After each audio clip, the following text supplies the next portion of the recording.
chasing stars and holding you. I can't see the end, but we'll see it through. We have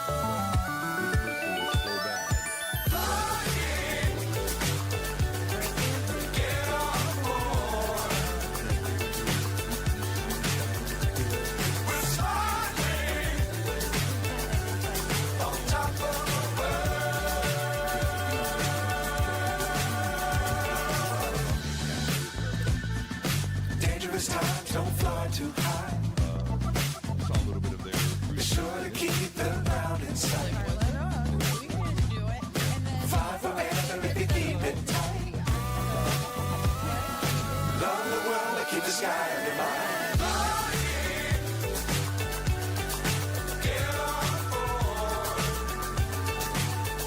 As always, everything we discuss is for entertainment and is speculation.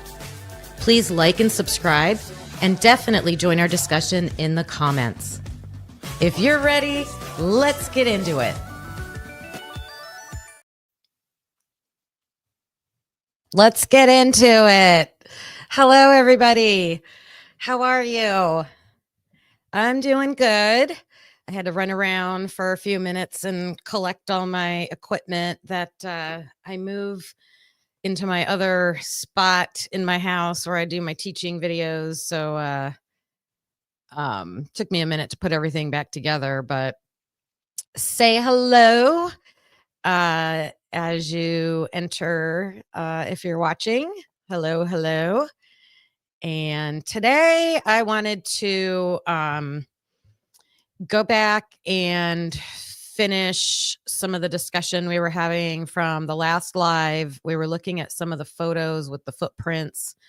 I found another view that I thought was interesting, and we were trying to make sense of the area with the Linda Lane apartments and just that area around the house because it's so confusing. So I have some visuals for that. And I have been reading the Moscow Police Department documents.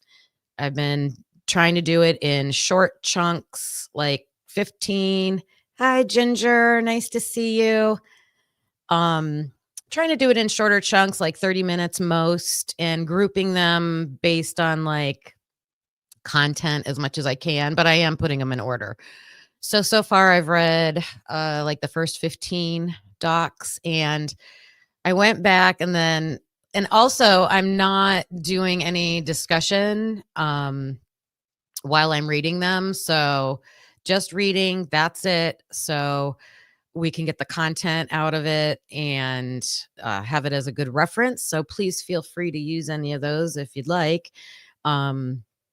And then I went back and listened and started taking notes. So just getting that timeline and like storyline of what exactly happened and who found what, and just what are the police saying that they did those first few days. So I am going to show these maps first of all.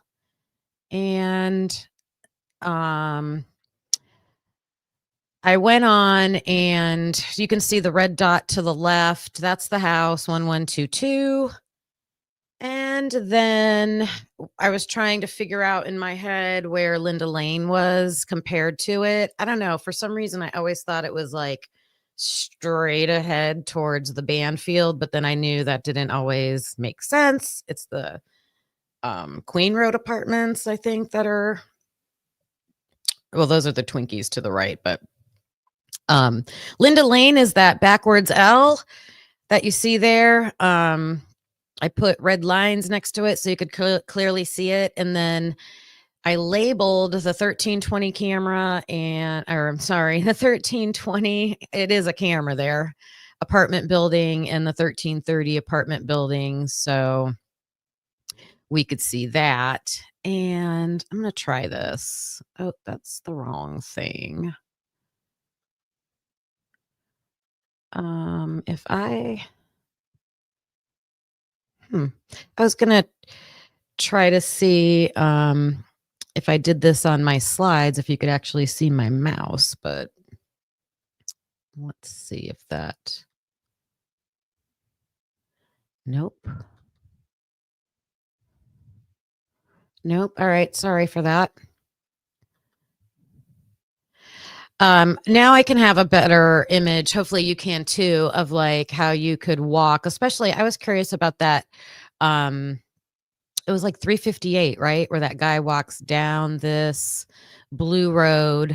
Linda Lane is the first long red line, goes to the dumpster and then heads straight towards the house. And it is a straight shot. And Carlos wanted to visualize that too. So this helps. You can go through those Twinkie buildings that you see there, the Queen Road Apartments. And I believe that's the one where it's got that lower level, like very secluded walkway, probably between the two buildings.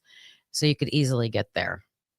In my mind, that person right at that time, going into a dumpster at 3:58 in the morning. I mean, you're either getting like a drop off of something from a buddy for party favors or I don't know, something else nefarious and heading on over towards that road, because we all keep saying like, who would drive their own car to the scene and just park right next to it? I mean, if you're trying not to get caught, you're going to park far away. And I know people like to reference BTK with Brian Koberger's case because of his Professor Ramsland. In a lot of BTK's crimes, he parked his own car blocks away and walked to the crime scene. And then in a couple instances, he used the victims' cars to then drive away back towards over where he parked. So, I mean, that does just make logical sense for criminal thinking, right? So again, hi everybody. Please say hi in the chat. I see a few people coming on in. That's great. I hope you're having a great day. I actually got myself up first thing out of bed before I had coffee or anything, and I put on my walking clothes, and that includes my knee brace, and grabbed my headphones, and I went for about a mile and a half walk this morning, and it was really nice. I'm trying to make these new routines, right? Because I'm home all the time now, and I don't want to get stuck in that rut, and especially with winter coming. I know we typically get like those depressive moods anyways. Let me know in the chat if you know what I'm talking about. The winter blues. So trying to do some good things for myself. And then I just started getting ready for this live. All right. So making sense of this Linda Lane area to the house. When I did it on Google Maps, it took it, that blue dotted line is like the long main way around. So down Linda Lane, left on Taylor, I believe, back around to King, and then on to Queen. So, but you can walk the shorter way. All right. Is this going to let me? Oh, it does. Nice. I made this nice big cursor that you can't see. I'm going to figure out though.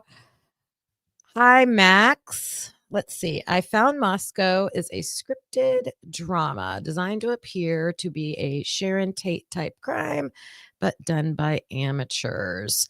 I know everybody has all these different speculations and theories about what happened because, as we're going to see as I start going through my notes, and we all know the information. Carlos and I debate all the time. Is it evidence? Is some of the stuff evidence, or is it just information? I don't care what you call it. It doesn't add up, a lot of it, to just Brian Koberger. My personal opinion on the case is that it was more than one person for sure, probably two or three. And the reason I say two is because I feel like we have seen two of them on cameras. I feel like that camera back where the two red lines meet, the 1320 Linda Lane camera. The person there at 3:58 in the morning, opening up the dumpster. I think that person would be a suspect. I'd like to know if they've identified that person, if they've spoke to that person. And then we saw the another person who I don't think looks similar. I don't think they look similar, getting picked up at 5 a.m. at that same spot. Now, I guess it could be the same person. It could be like that was their spot, right? So the same person goes that way to the crime scene and then has that particular meeting spot to get picked up. But I didn't think they looked the same. So to me, that was two different people. All right, I see some people coming in. I see Artie. Hi, Artie from Wales. Hello. Thanks for joining. And Max. Oh, a rescue versus a crime. I know a lot of people are saying that, but I don't know. The thinking about the families and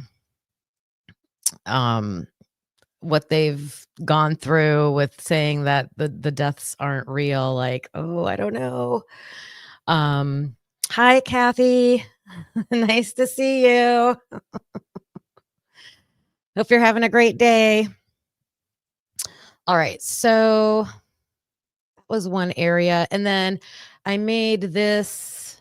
Can I get that off of there? How do I get that off? There. Okay. Just move my mouse. It's only blocking me, probably. So this street map is the blue line starts up at the top of the page where the corner club is. And then heading on down shows the direction towards the house. So I just wanted to see like the whole big area of, how long of a drive would that have been and what kind of a route of a drive. So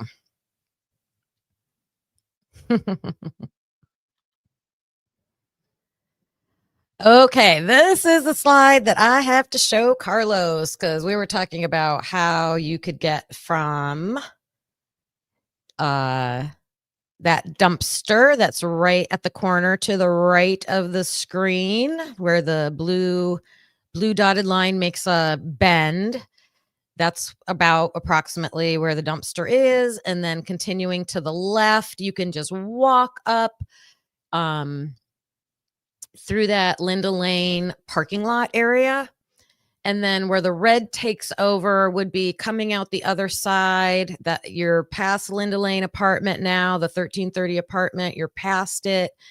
The red takes over. So the person could have walked either between the two buildings, I show that, or around the side of the building and gone the back way, which a lot of people think either the perpetrator parked back there in that tree line area or walked back there.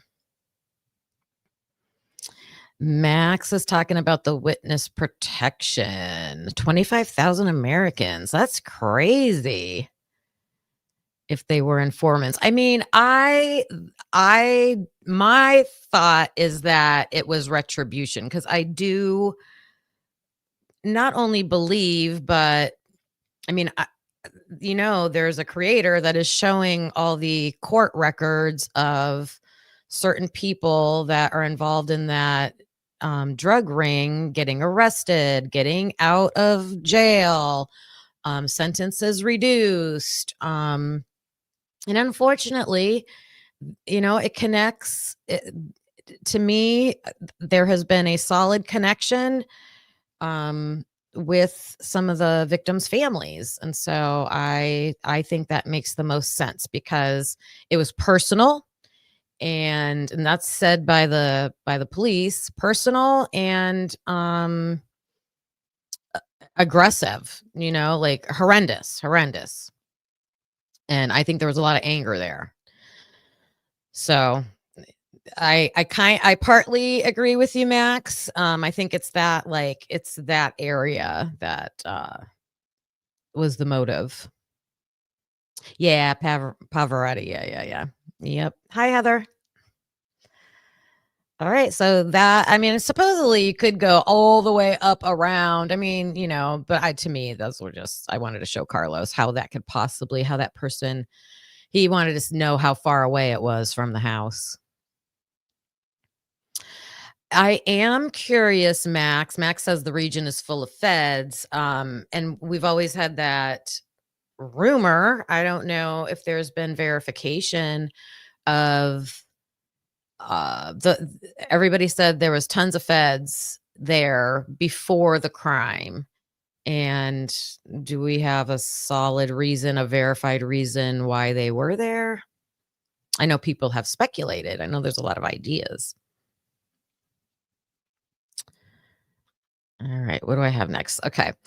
So on my last live, I was trying to show the front of the house where the address is. So like I said, I was joking last time. It's not neon lights or anything, but if you see a front door, where I'm talking about the DoorDash driver. So the DoorDash driver claimed she couldn't find the house, right? Or the address, but she did make it up to this area. She was in their parking lot, and if you're seeing a front door, the numbers are right above it. And she had her flashlight out, right? So even if those outside lights weren't on and she's flashing her flashlight around, she should have been able to see those numbers. So I had a lot of questions about the DoorDash driver and her being out of her car and walking down as far as she did. Like, I don't know. It was just weird. Quad Cities Task Force. Yeah, that's in that area, right? I don't know if it was a special grant or something, but weren't supposedly they were doing drug busts, right? Like, and didn't the county, like the sheriff's department is like usually is separate from like the city police. They oversee like the whole county. I thought I read about that.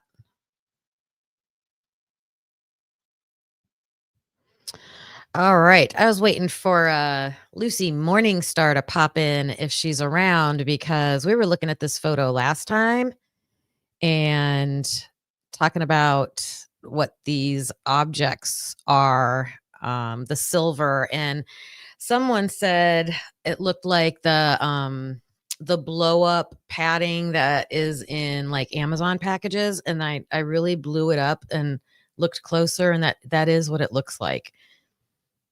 And I just thought that was interesting because there's been a lot of evidence talked about in this case with Amazon. And the idea that someone was going into that house and looking for something, right? So just having random Amazon packaging out there in the parking lot. And then there was also this Lucy kept saying, look to the left, look to the left. What is that thing? And I blew it up so we could really look at it. I think it's the next one right there. So this object is laying on the ground outside of Ethan's Jeep. And I have no idea what that even looks like. It could be packaging from something, a case of something. Like it just looks like clear plastic with a gray rectangular outline. I don't know. Probably not important, but I didn't even see it. She has an eagle eye. She has an eagle eye because I was like, what thing to the left? And then after the live, I went looking. So at least I have it. We can pull it up later. Now, this angle of that stuff on the ground, I don't know if it does look like the Amazon. What would you call that? Just packaging, the clear plastic air filled packaging. To me, it almost looks like a in the middle to the right part, like almost like like an SOS pad, but like not the SOS pad kind, just the wire scrubby material kind of pulled apart. That's what it looks like to me. I said, "Are they car parts?" I don't know. Someone mess with the car? Alright, these are just more angles of it.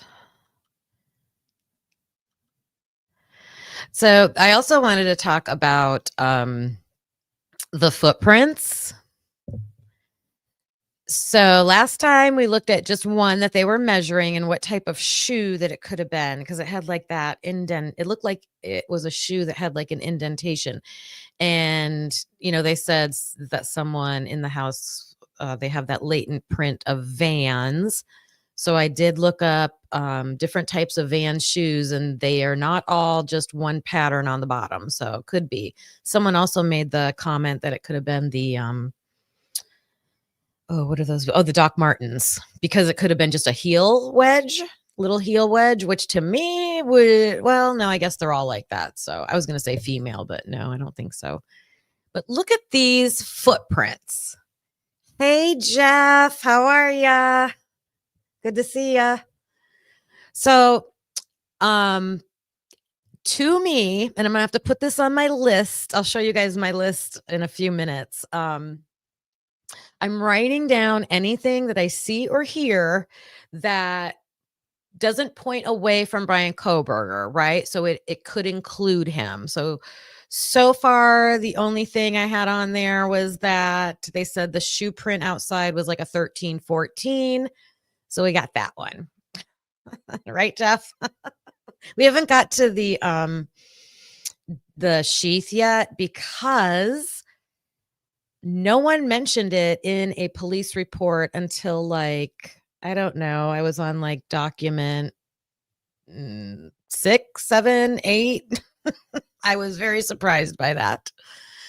And it wasn't the person that found it. So I'm going to talk about that more in a little bit. But these footprints, okay, so I do think this looks like evidence towards one person because if you start at the bottom of the photo, the two largest footprints you can see that are kind of side by side, they're going opposite directions. So those were not made at the same time because you can't have one foot facing backwards and one foot facing forward. So as I was looking at it, I'm like, was the perpetrator, if it was one person, if it was Brian Koberger, was he so meticulous that he took a step with his right foot. So if you look at that first right foot print, and then stepped with his left foot forward. That's two prints overlapping each other right there in the middle. If this is making sense. And then continued walking, right, left, okay? Then when he come back out of the house, right, he's stepping in that same exact print with the opposite foot leading away and then only leading that one other footprint. Like that's how it looks like to me that this person walked, which is weird. If it was planned and purposeful, I mean, I guess it could just be random, but that's really weird. You can't see two footprints facing the opposite direction from each other. I know, Jeff, but I mean, would you drive your car and park right in front of the house? I mean, that doesn't make sense either. I know. It's hard to get around footprints though, right? You got to walk. You got to walk somewhere. So that's a really hard thing to get around. So that was interesting. Is this the photo? Let me see. Let me see if I can. If I do this. Oh, then I can't see. It doesn't show up for you guys.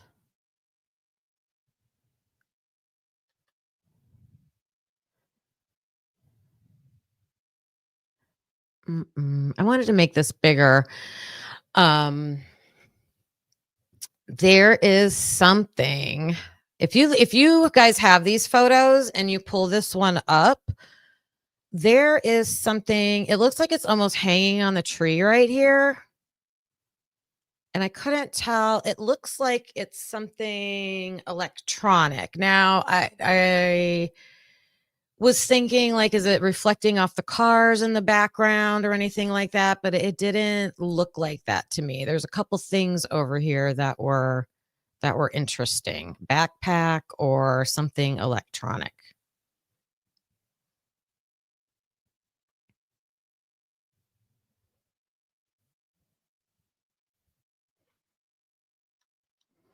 Yeah, I know. It's still.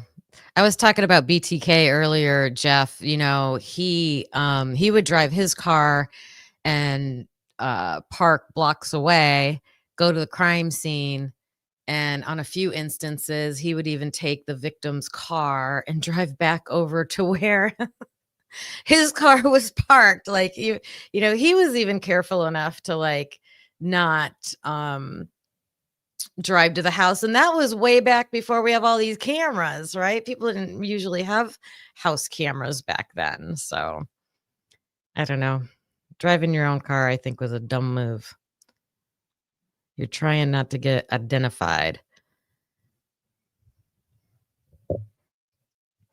Oh, I gotta fix that. So this is an example of how Kim takes all her screenshots and dumps them onto one slide, and then I just like cut and then paste them onto the next slide real fast. But on this one, I forgot to I've got 3 different pictures on one slide, but that's okay. We can still look at it. I wanted to look at first this little one. Let me see if I can fix it. I'm going to try to fix that one right here. Take this. Give me 1 second. I'm going to make these bigger. So I was trying to figure out the view Dylan would have seeing Brian as he walked past. All right, because I just saw from the pictures that her bedroom door opens inward. So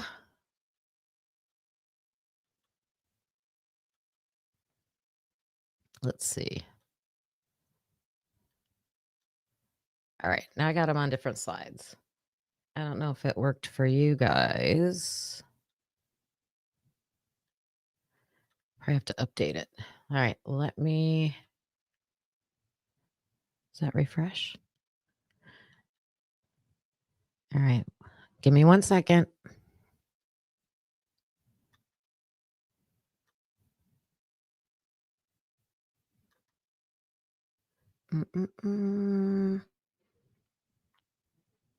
Hi to anybody else that is popping in. Good to see you. I want that.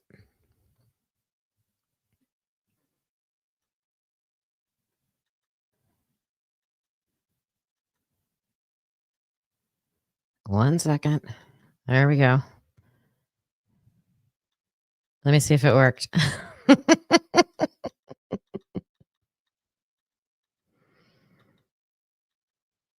Nope. That's crazy. All right. So anyways, the I know what I can do, and you might be able to. I'll just share my tab.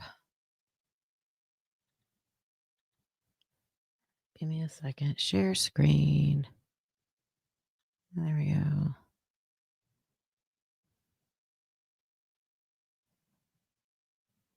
This one.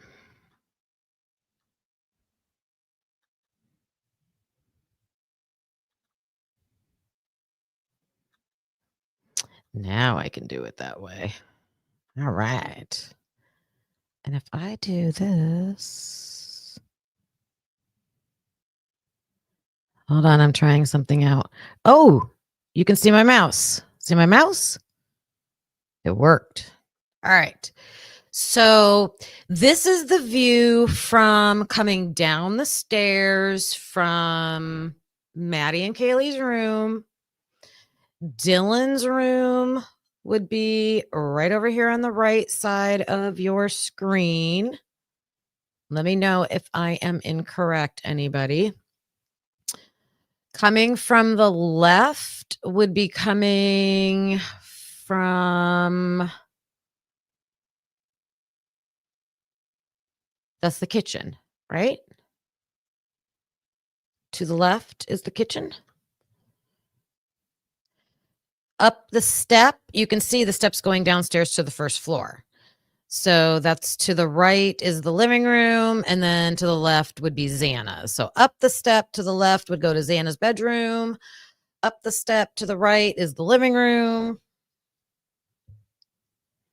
I don't either, Artie. That's why I'm looking at this. So, I mean, if she opened her door, there kind of is that weird angle, but I'm not even talking about the sliding door. If her door opens in and Brian is coming from Xana's room, he's got to make that turn, come down the step, and he's going that way.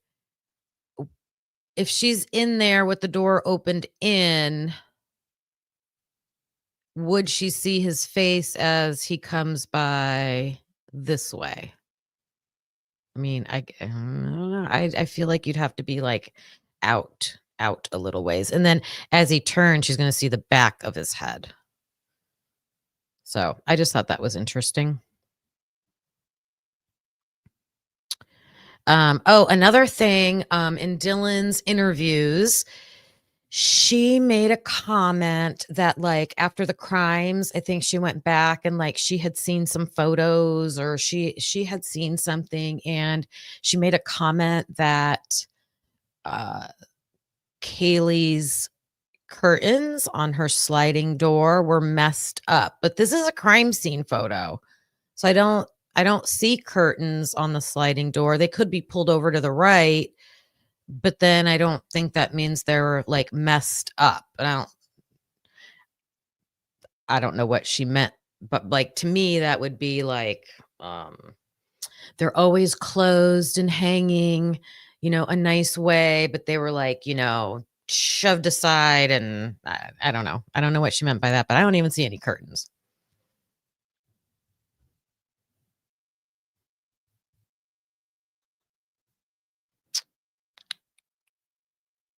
Oops. All right. I think that's all the pictures that I had. All right. So I've been going through my notes.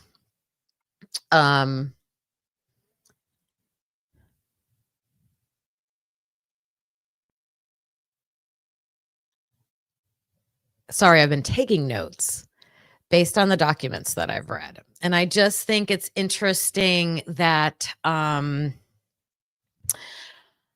I've gone through 15 police reports of what they did those first few days. And I've got one thing on my list so far. You can see here that pointing towards BK, a size 13 shoe print out back. That's what I got, Jeff. Oh my God, funny. Wait, what did I just do? I don't want to lose my live. Hold on, I just messed up my screen. There we go.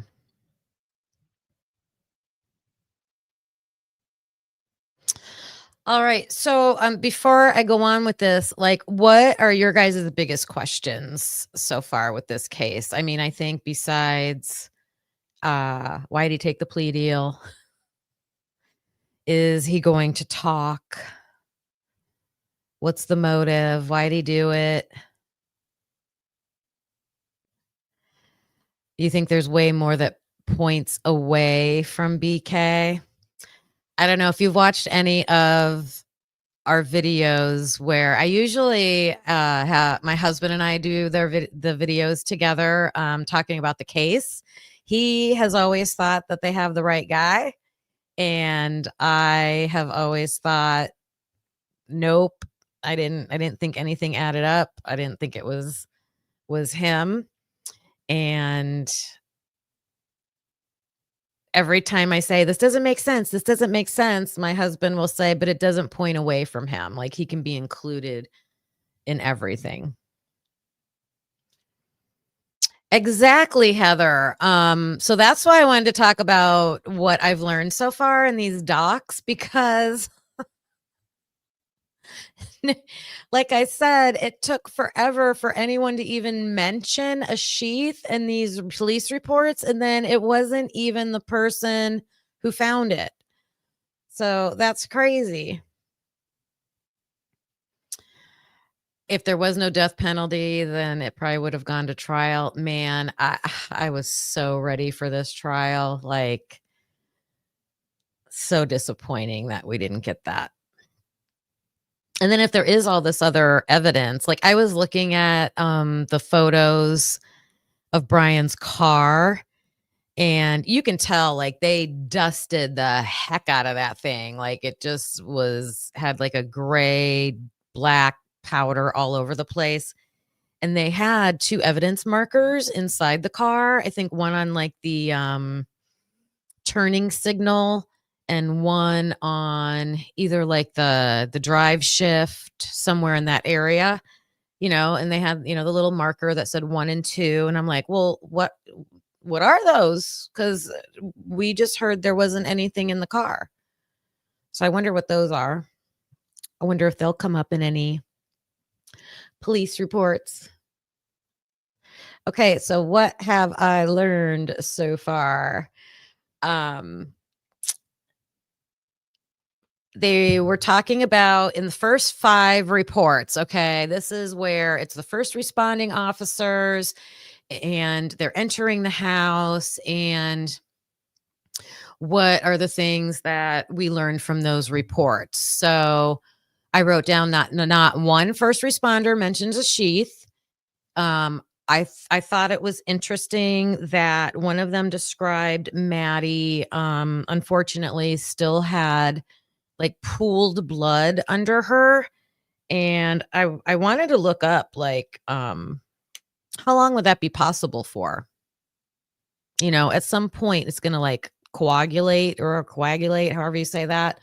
Um, Also he mentioned lividity, and I had looked that up a long time ago. My friend and I used to discuss the Prince case. Anybody out there like Prince?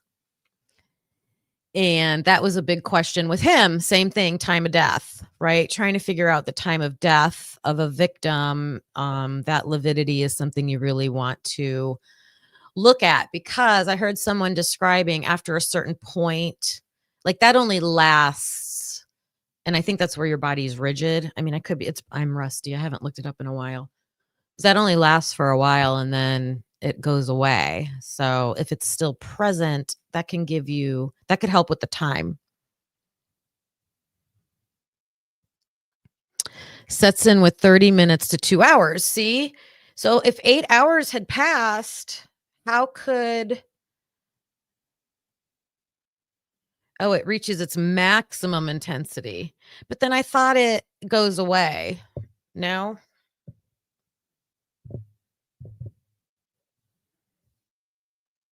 I'll look that up for next time.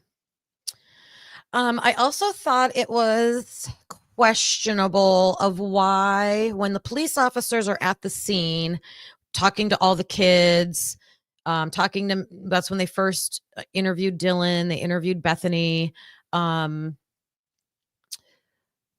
were they saying, or I don't know if they exactly said it, but they acted like they weren't sure where Maddie and Kaylee were. I think they did say it outside, like not sure where they are. Don't even know where they are, something like that. But they also made it clear that they use Snapchat all the time to check their locations, right? I would wake up in the morning and, I used my Snapchat and saw that they were, at Taco Bell or whatever. That was one of the videos that one of them said. So I just thought it was curious for them to say we didn't know where Kaylee and Maddie were. Dylan Hearing literally said, I heard Kaylee scream. I just think that says a lot right there. So we learned that between 2 and 2:30, Bethany and Maddie took the dog out. And that Bethany went back inside, and then Maddie went to her and was like, "Where's the dog?" This time frame is interesting because later on in reports 10 through 15, who was it? Tesdahl? When Tesdahl and Rosendahl are driving around, okay? So in their report, they said we were driving around between 2 a.m. and 3 a.m. So that's the time that the girls are outside with the dog. He said he saw 2 to 3 individuals. One had blonde hair. So these could be the girls, which I was like, oh, so maybe he saw them outside with the dog, but he doesn't say if they're male or female. When I was reading his report, I'm like, man, you were literally driving around there between 2 and 3 a.m. and you saw people outside. I wish there was more information from that, especially knowing if they were male or female.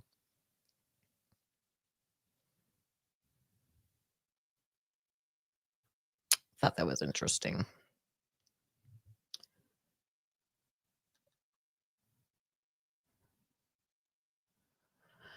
All right. So also the firecracker, and I'm still working on, and Jeff, I am wondering, do you have a model or walkthrough or really good photos of the first floor? I had reached out to that Asget Industries. Are you guys familiar with her? If you're on TikTok, you can look her up on TikTok. She is a 3D model creator. She is amazing. She does like all the current cases. She did Murdoch. She did the Trump shooting. She did the Idaho 4, Karen Reed. Like, she just tries to stay up on top of everything. But she let us use her 3D models of the house. But all the information that she used was from back when, just based on the PCA, and now none of it matches. Like, she has, Dylan laying in bed, sleeping, waking up, opening the door 3 times, I'll have to pull that up for my next episode and go through it and see how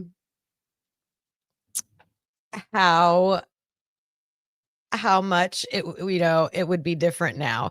But I'm looking for just a clear view of the entire first basement floor where Bethany's room is, because I was looking. You can see the front door, you can see the steps, you can see the bathroom, you can see the locked door, you can see the storage area under the steps. You can see the hooks outside on a wall, like in the hallway. And then maybe the door to Bethany's bedroom. But I wasn't sure if that's what it was. And if it was, my question is, if you walk through the front door, turn right towards the bathroom, turn left, does that hallway dead end into Bethany's room? Is that where the door to her room is? Because I was trying in these notes when she said she heard a firecracker. Let me see how I wrote it down. She woke up to a firecracker and a flash. And so for her room to be so far removed from the front door, there's no way she would see something like that. Now, she could hear it, from the front door, but I don't think she would see it. But that's why I was trying to make sense of that. Jeff is giving me some information here. He said that blood starts to coagulate within minutes of leaving the body. 3 to 15 minutes. It probably, if you have that much though, unfortunately, it's so hard to talk about that. That probably has an effect on that too.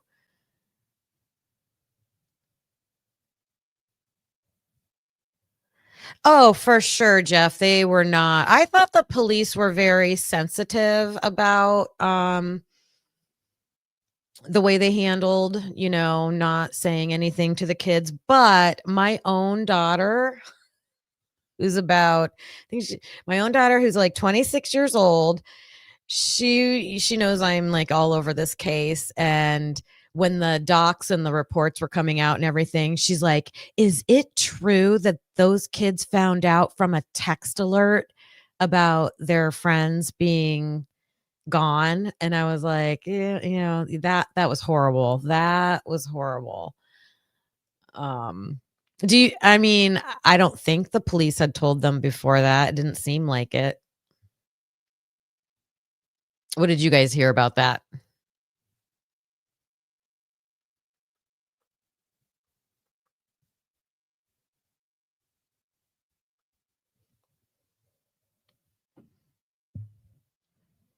I'm going to take a minute here too and ask everybody to please hit the thumbs up if you can. I appreciate it so much. And share my channel with others if you have anybody that is interested in true crime. I'm trying to grow my channel. I'm able to be more consistent now, and I'm so close. I've been creeping for like 3 years. We've been recording videos, and we're just about approaching that 1,000 subscriber mark. So I would greatly appreciate it. I got to get Carlos to come on here and do lives with me too. All right. So other evidence or information. So the police that were driving around between 2 and 3 in the morning. Oh, wait, that's in the later report. The first 5 first responders.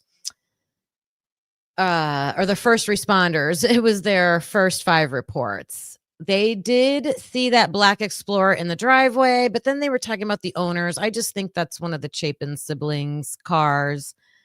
I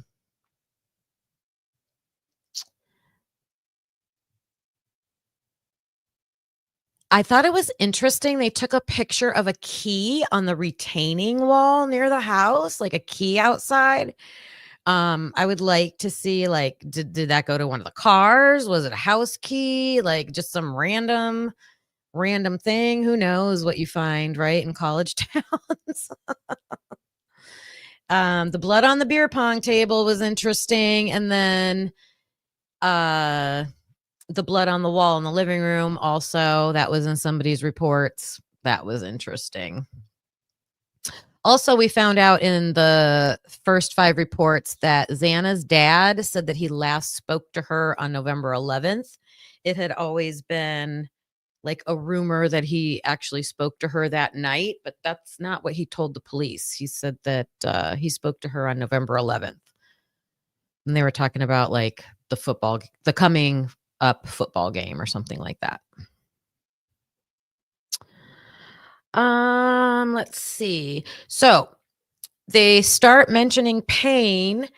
The first responders in their reports, they kept a log of who was going into the house and who was leaving the house, all of that. So pain enters the house 1,700 hours, and so that 5 o'clock time period to 5:23, and then he also went back in 5:28 to 5:38. So those are in the evening, right?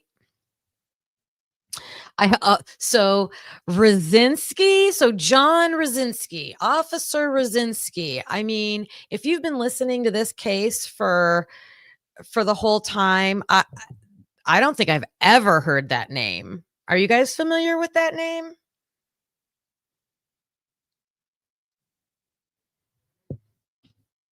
I'm going to read, let's see, there's a message here. Why didn't DM and BF check on KG and MM that morning? They knew they were upstairs, in my opinion. Oh, the drug hit. Yeah, Heather, right? Like, who is this guy? That's Rosinski. Yeah, Artie. I mean, truly, I understand if Dylan was freaked out, like being afraid. Yeah, you heard a scream, you saw a masked guy, like you're afraid. Mm, but you ran right by a front door to get to Bethany's room. My MO is to always get out, like get out, get out, get out. I've got personal stories I could tell about that, and they were from when I was 20 years old all the way up to 50 something years old. But okay, so this officer Rosinski, he shows up to the scene on November 13th. He was not like a first responder. He got called to come to the scene, and his job was to just relieve this officer Warner, who was like standing guard or whatever for one of the entrances and keeping the log, right? Who was coming and going. And Rosinski relieved him for only 2 hours. I thought that was interesting. So he was only there for 2 hours.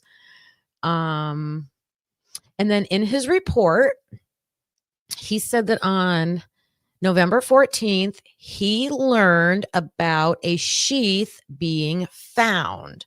So he's at the scene for 2 hours on the 13th. Doesn't hear any, and think about that. If you're the cops and a sheath is found, you would be like, yay, we hit gold, like telling everybody, right? So here's this police officer, Rosinski. He's there only for a couple hours, but he doesn't hear about it until the next day that the sheath was found. He also is the one who describes the sheath, that it was tan, because I heard someone talking the other day, like, because we haven't seen a picture of it. We didn't even, like someone was saying, we don't even know what color it is. So he said it was tan, and he described it pretty detailed, that it's got these images on it with the Marine Corps eagle, the anchor, the globe, and the USMC on it. So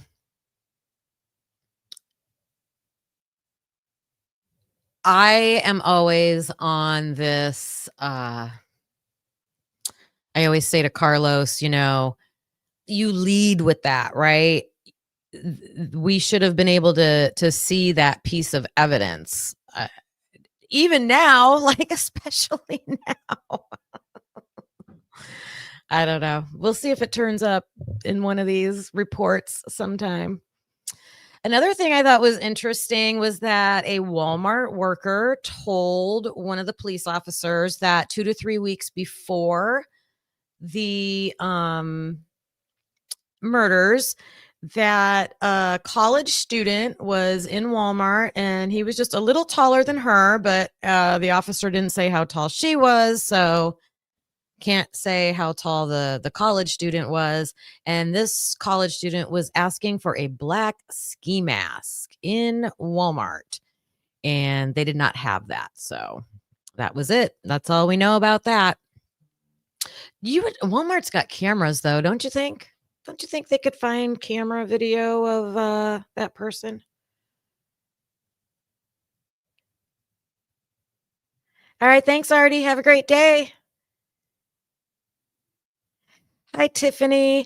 Go back and watch my live from, I don't know, the last one that I did a couple days ago.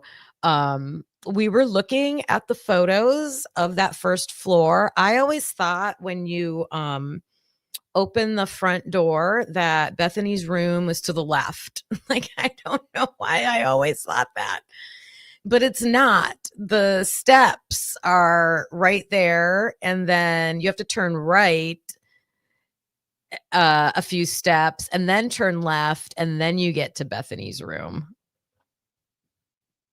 I'm still trying to find better imaging so we can all look at that and see.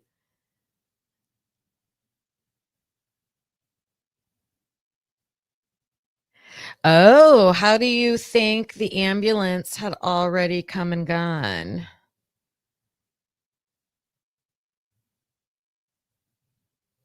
Hmm. Interesting. All right, so we got that Walmart worker. I was saying, like, hello, there should be like videos. You could get videos of that person. Who was that person? Let's collect some evidence here.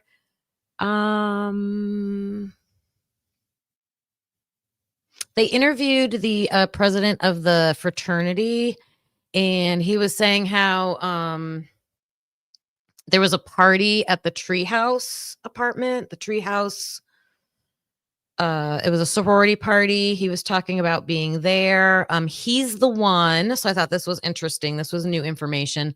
He's the one that picked up Jack D and then a JG and an NR from the corner club and dropped them off at their apartment at 1:49 a.m. And then he said he went he went back home, but I thought that was interesting.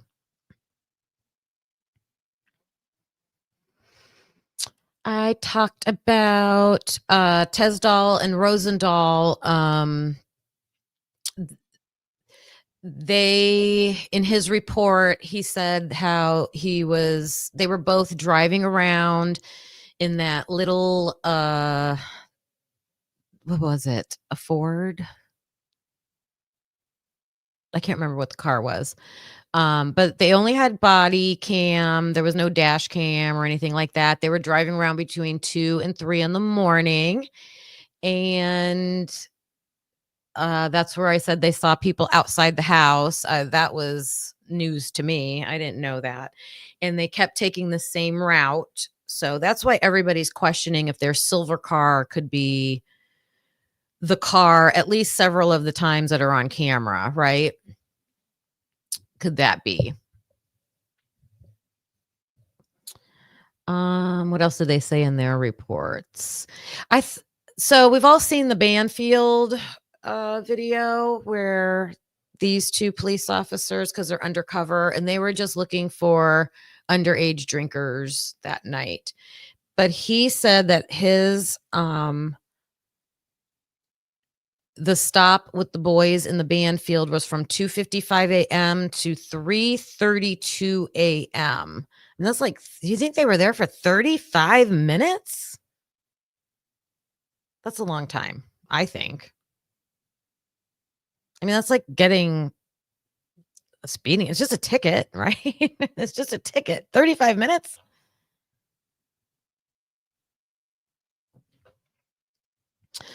So who else? Then Lanier talks about going to the corner club, and they looked at the video there. And this is another point of contention because Jack Showalter, he was it Hathaway's report? Yes. Hathaway is the police officer that spoke to Jack Showalter, and Jack Showalter made it seem like he knew Maddie really well, but he didn't know Kaylee. And then in the next report, Lanier is saying, we looked at the video at the corner club and Kaylee seemed to know Jack. They also because he said in the video, Kaylee and Jack Showalter were talking to each other, and then Maddie came over and they all seemed like they knew each other. Now, I don't read too much into that because they could have just met that night, or he might have known of her, but never really spent a lot of time with her. And I mean, people can become friendly towards each other after first meeting each other. So they could appear like they knew each other in the video, even if they just met, in my opinion.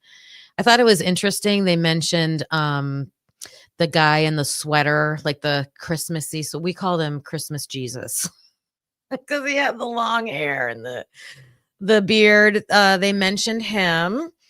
from the grub truck video. And then they described another person, and they were just talking about like short dark hair, facial hair, tan, like sweater or jacket, or brown sweater or jacket. And I thought, is that Joe V person? Were they describing them? And they didn't mention like an interview or anything with them.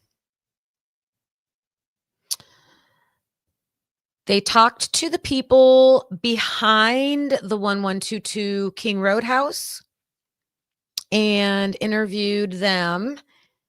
And their initials were SG, MM, and TM. So I kind of think I know who they are, but not sure. The people living behind said that one of them said they heard the dog barking until like 5 a.m. and they thought that was odd because the dog never barked during the middle of the night. So they definitely heard it. The MM person, and I'm wondering if that's that Matt Moyer or however you say his last name. He said he left at 3 o'clock in the morning to go to a training, like an extensive training. I didn't catch what the training was for,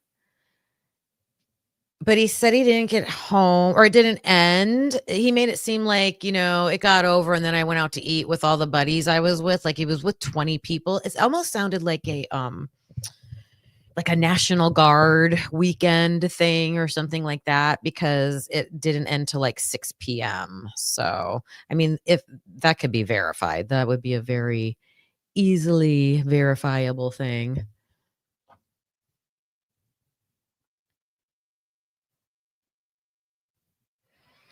Yeah, I agree with you, Heather, that only hearing about the sheet the next day, like, I know that Payne describes finding the sheath in the PCA, but the PCA is not your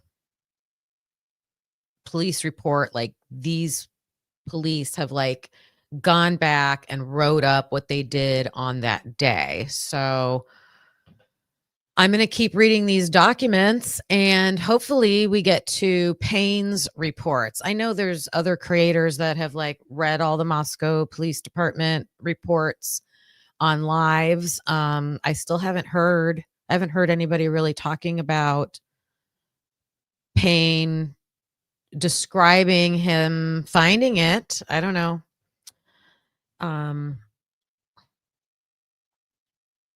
There was something before I started this live. I'm like, oh, I want to ask everybody this. And now I can't think of it.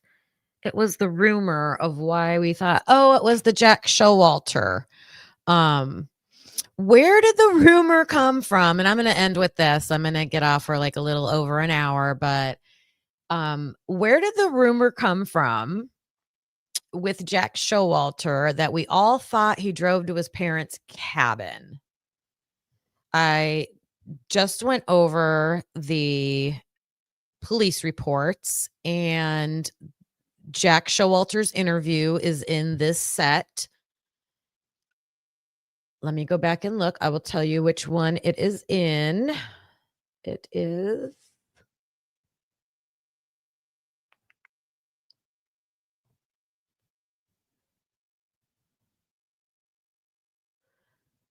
it's in 10 through 15. So my video with 10 through 15, that's where Jack Showalter calls to give information. He says he drove to Boise, and so I'm like, is his parents' cabin in Boise? Is that? But he doesn't mention a cabin. It's not mentioned. So I just thought, where'd that come from? So much information got leaked. Some of the stuff were like, yeah, we're verified. We knew about that ahead of time, but how did we know? Someone was putting information out there. But I'm going to continue going through and reading these reports and keep making my list. And so far, let's look at it again, Carlos. Oh, I guess I'll add the sheath over here because so far pointing towards BK, a size 13 shoe print out back, and a tan sheath that no one knows when it was found.